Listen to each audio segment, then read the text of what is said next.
The Zohar Kadosh in Parashat Bereshit, page 8a, says the one that has Brit Kodesh will merit that Duma and the rest of the destructive angels in Gehinnom have no permission to touch him. As it says in the Gemara Masechet Eruvin, page 19, that Avraham Avinu takes people out of Gehinnom. Who does he take out of Gehinnom? Only those that have Brit Kodesh. And the Ramban says the 1 hour in Gehinnom is worse than 7 years of suffering of what Job got.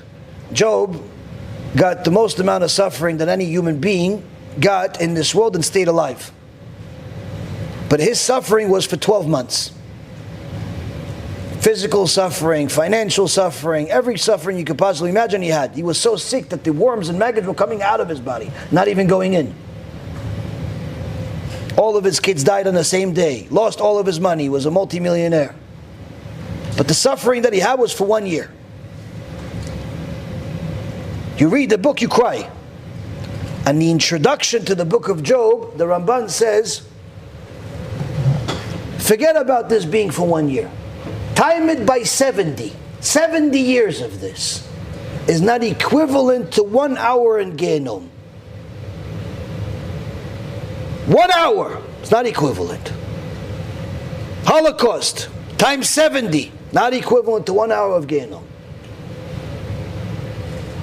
And trust me, if you know as much about the Holocaust as I do, Holocaust was bad, but not like Gehinnom. But someone that has Brit Kodesh can walk around in Gehinnom and no one can touch him. Why? Duma, the chief general of Gehinnom, not allowed to touch you. Can't do nothing here. Why'd you get out of here? Go to Gan Eden or something, where good people are. I'm waiting for Avraham. Oh, okay, fine. We'll wait for Avraham. Can't touch you. Why? Brit Kodesh. That one enough. That one, anyone that knows, either with the Holocaust or Gehinnom, that's enough already. The rest of them is extra, bonus. Anyone see my film? Didn't get as many views. It's too scary. Even scarier than the other ones. It's called Chibut Hakéver. It's not just scary because of the gruesome nature of it.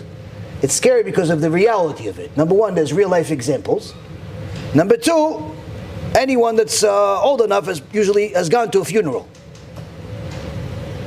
Chibut Hakéver is horrible. What happens after a person dies is horrible.